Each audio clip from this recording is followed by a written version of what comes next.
J'ai pas branché le micro. On recommence.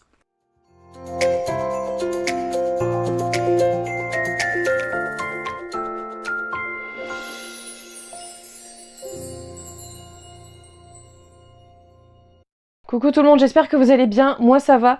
En fait c'est la deuxième fois que je lance cette vidéo parce que j'avais oublié de brancher le micro. J'espère qu'il va fonctionner, j'ai enlevé ma coque, on verra bien. Alors, on est parti aujourd'hui pour le point lecture du mois de septembre. Je sais qu'on est bien avancé déjà dans le mois d'octobre, mais voilà, j'ai pas du tout eu le temps avant. Et puis voilà, il y a eu plein de choses qui se sont précipitées, donc bref, j'ai pas eu le temps avant. Et j'espère que la luminosité ne vous dérange pas. Moi je vois le reflet du téléphone dans mes lunettes. Ça me perturbe. Parce qu'en fait il est 8h moins le quart, moins 10 là, donc il fait noir et j'ai fait comme je peux avec les moyens du bord au niveau de l'éclairage. Alors c'est parti, le mois de septembre a été très varié.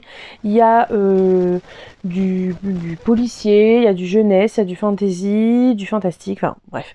Et de la bande dessinée. Donc on va commencer par la bande dessinée. Alors j'ai commencé le mois de septembre avec Les vies de Charlie, donc de Guarino Toussaint chez Dupuis, et Toussaint chez Dupuis. Alors, on est à une époque, dans un monde semblable au nôtre, à une époque où en fait on recycle les corps après la mort. Charlie travaille au service client de l'entreprise et un jour il a au téléphone un petit garçon qui lui demande où est l'âme de sa maman qui vient de décéder. Alors Charlie est bien embêté parce que autant il sait où passent les corps, hein, on en fait des vases, des peluches, enfin tout, n'importe quel objet peut être fabriqué à partir des cendres du défunt, mais par contre quand il a l'âme, il ne sait pas du tout et donc il va partir à la recherche en fait des âmes en fait des défunts, donc voilà, il va partir aux confins de la mort, à la limite entre la vie et la mort, etc., etc. J'ai adoré cette lecture, mais vraiment, vraiment, vraiment. J'attends un petit peu en fait de l'avoir pas oubliée, mais que ça se tasse un peu pour la relire parce que vraiment j'ai adoré, j'ai pleuré, j'ai beaucoup pleuré. Je l'ai fait lire à mon chéri aussi parce qu'il me voyait pleurer dans le lit. Il me dit mais qu'est-ce qui se passe? Rien, c'est la lecture, rien, c'est trop beau, rien, c'est beau. Du coup, forcément, il était un petit peu curieux de savoir ce qui s'était passé. Le lendemain, je crois, il le prend. Ah bah oui, oui, oui, c'est beau, c'est très très beau. Vraiment beau. Il y a un twist au niveau de l'intrigue en fait par rapport à ces âmes, etc. que moi j'ai pas vu venir. Lui il a vu venir. Moi j'ai pas vu venir du tout. Et c'était tellement beau et émouvant et ah là là là là. Et Charlie, il est hyper positif tout le temps. Les premières pages, ça s'ouvre en fait. Il est en retard dans cette ville toute grise. Attendez que je vous montre ça. Voilà. Donc dans cette ville toute grise, etc. Lui, il arrive au boulot, il dit bonjour à tout le monde, il est hyper joyeux et tout. Tout le monde l'ignore, mais et donc on est sur des teintes de gris, mais je vais pas trop vous montrer, il y a des endroits en fait bien spécifiques où la couleur arrive et il y a une raison en fait à pourquoi la couleur elle est là à cet endroit-là. Et franchement, c'est une très très belle histoire à faire lire et à lire si vous aussi vous êtes en période de deuil comme ce petit garçon qui demande de l'aide. Si vous êtes en période de deuil ou si c'est encore trop frais, bon peut-être pas, mais voilà. C'est magnifique, franchement très très très très beau, très poétique. Vraiment, j'ai adoré. Adoré. En matière de BD, on part sur un tout autre style avec Camelot, le tome 1, l'armée du nécromant que j'avais reçu à Noël. On est vraiment sur un autre style. Hein. Là, c'est chez Casterman. Donc, c'est Alexandre Astier qui a collaboré avec Steven Dupré pour nous faire cette jolie collection. Donc en fait, on retrouve les personnages de Camelot, hein, la série bien connue des fans de Camelot.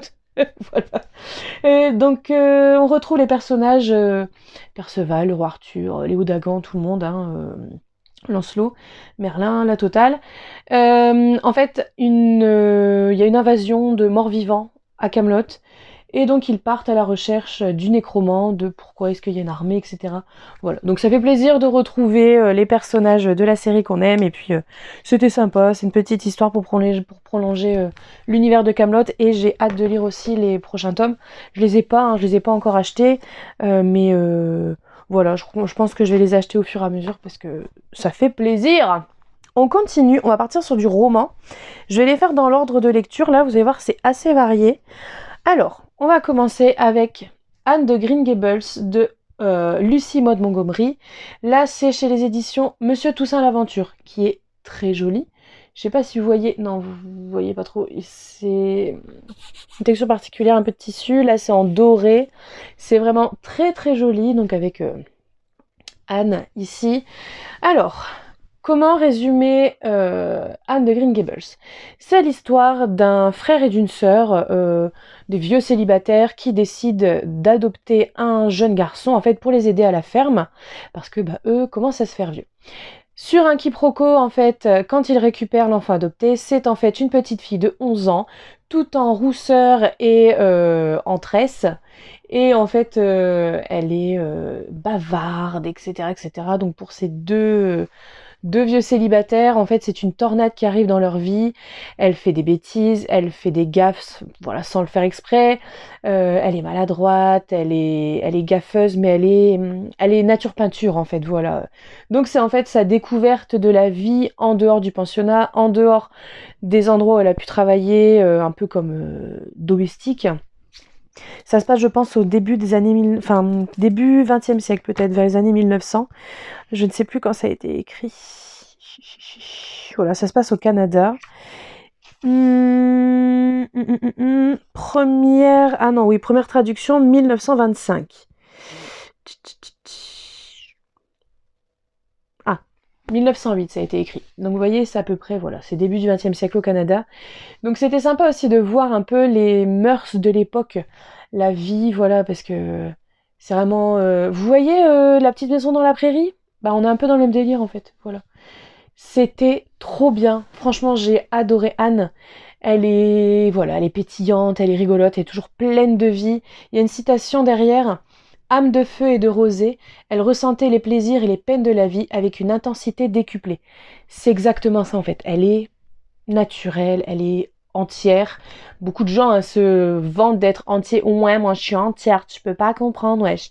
Mais là vraiment c'est le cas. Elle vit tout avec intensité et franchement j'ai adoré suivre ses aventures. Donc là en fait c'est de son adoption donc vers ses 11 ans jusqu'à ses 16-17 ans je crois. Voilà, rien que dans ce premier tome. Et il y a plusieurs tomes après. Franchement, c'était chouette et j'ai bien envie de lire les autres. C'était très doudou. Et si vous voulez, il y a aussi la série sur Netflix qui s'appelle Anne with an E.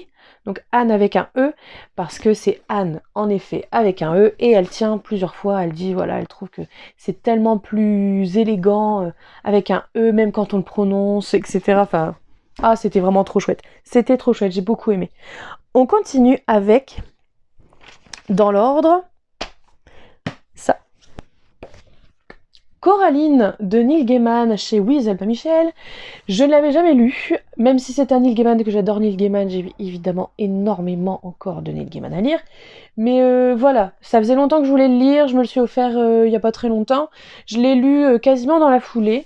Alors, donc c'est l'histoire de Coraline, une petite fille qui vient d'emménager avec ses parents dans une nouvelle maison. Et elle découvre un jour, en fait, dans le mur, une porte un peu secrète, ouverte par une clé un peu cachée. Et elle découvre qu'en fait, derrière cette porte, c'est un couloir qui mène à une espèce de... pas miroir de sa maison, parce que tout est à sa place, mais une sorte de reproduction de sa maison, une reproduction de ses parents, qu'elle appelle donc l'autre mère et l'autre père. Ils ont des boutons cousus à la place des yeux, tous les personnages qu'elle va retrouver. Et en fait, cette autre mère essaie de la manipuler et de faire en sorte en fait qu'elle reste prisonnière dans cette maison. Donc voilà, c'est une créature un peu maléfique et Coraline en fait va aider de plusieurs personnes, essayer de se sauver et de sauver d'autres personnes qui étaient coincées dedans. C'est assez court, hein, voilà, je sais pas combien de temps je l'ai mis à le lire. Bon oui, je l'ai mis en... J'ai commencé le 12, je l'ai terminé le 13, je pense que voilà, en 2 jours de surveillance, je pense que voilà, je l'ai terminé en 2 fois et non, c'est sympa, c'est franchement sympa. J'ai jamais vu le film, je vais essayer de le voir. Voilà, sur ce Pumpkin Autumn Challenge, ça pourrait rentrer. Voilà, c'était cool. Ensuite, on part sur autre chose. J'en avais parlé hein, de Coraline et de ça et ça là-bas. et Anne de Green Gables aussi. Dans ma palle du Pumpkin Autumn Challenge, j'ai enchaîné avec La Fête du Potiron de Agatha Christie, là chez le Club des Masques. C'est celui en fait qui est adapté là en ce moment. Alors, Meurtre à Venise, je crois. Quelque chose comme ça. Crime à Venise, Meurtre à Venise. Oh, je sais plus. Mais en fait, j'ai hâte de. En fait, je veux voir ce film parce que quand j'ai vu la bande-annonce et qu'après j'ai vu qu'en fait c'était tiré de La Fête du Potiron, La Fête du Potiron, ça parle pas de ça. Attends, je vais essayer de relire La Fête du Potiron. Revoir la bande-annonce. J'attends de voir en fait, voilà, comment ils l'ont adapté. Donc, justement, de quoi ça s'agit? La Fête du Potiron, c'est une enquête d'Hercule Poirot. Il est appelé à l'aide par une de ses vieilles amies, qui est autrice de romans policiers, pour élucider le meurtre d'une jeune fille qui, lors de la fête d'Halloween, en fait, s'est vantée d'avoir assisté à un meurtre il y a quelques années, et quelques heures plus tard, elle est retrouvée assassinée. Voilà. Donc, un Hercule Poirot, voilà, hein, enquête à la Agatha Christie comme on aime, où en fait il y a plein d'éléments qui viennent au fur et à mesure de son enquête et la résolution finale à la fin, évidemment, lui on dit il dit ouais j'ai trouvé, j'ai compris ce qui s'est passé. C'est beaucoup trop tôt pour vous le dire. En fait sur les dernières pages forcément il balance tout, blablabla, il a raison, c'est Hercule Poirot, évidemment, j'ai bien aimé. On enchaîne avec La vie ô combien ordinaire d'Anna Green de Michael Marshall Smith chez Brajlon. Alors moi j'avais jamais vu des Brajlon en poche, mais j'ai l'impression de découvrir la vie de temps en temps. Et c'est bien de découvrir la vie. Alors, c'est l'histoire d'Anna Green qui pense que sa vie est complètement ordinaire et banale, à part qu'elle n'a pas le droit d'avoir un chaton, jusqu'au jour où en fait elle découvre que son grand-père est copain avec le diable depuis un peu plus de 250 ans et qu'il a fabriqué une machine qui transforme les mauvaises actions des terriens en énergie pour le diable. Et cette... Non, sinon c'est du spoil. Voilà. C'était sympa, franchement, c'était sympa. Anna, y a rien qui la choque. Y a le diable qui est là, c'est à peine si elle l'envoie pas bouler parce qu'elle a pas envie de lui parler. Enfin, c'était sympa. Franchement, c'était cool. Voilà, ça s'est lu tranquillement. J'ai l'impression d'avoir mis énormément de temps à le lire. Oui, c'est le cas. J'ai mis 3 semaines à le lire. J'ai mis 3 semaines à le lire, mais j'ai bien aimé. En fait, j'ai bien aimé. C'était cool. Donc voilà, c'était sympa ce petit mois de septembre au niveau lecture. Et vous avez lu quoi, hein? Dites-moi en commentaire. Mais d'abord, en commentaire, c'est vrai, je vais mettre dans le titre d'ailleurs. Comme ça, j'espère que les gens vont rester jusqu'à la fin. J'ai une requête, s'il vous plaît. Vous allez mettre en commentaire un sujet. Par exemple, la cueillette du chou-fleur. La photographie moldave au XIVe siècle. Ce genre de choses, d'accord? Vous me mettez des sujets en commentaire, je prépare une vidéo un petit peu spéciale. Voilà, messieurs, dames, sur ces bons mots, je vous souhaite une bonne... tout. Une bonne soirée, un bon week-end, une bonne semaine, une bonne vie, comme d'habitude. Hein. Je vous fais des gros bisous et je vous dis à la semaine prochaine peut-être. Bisous!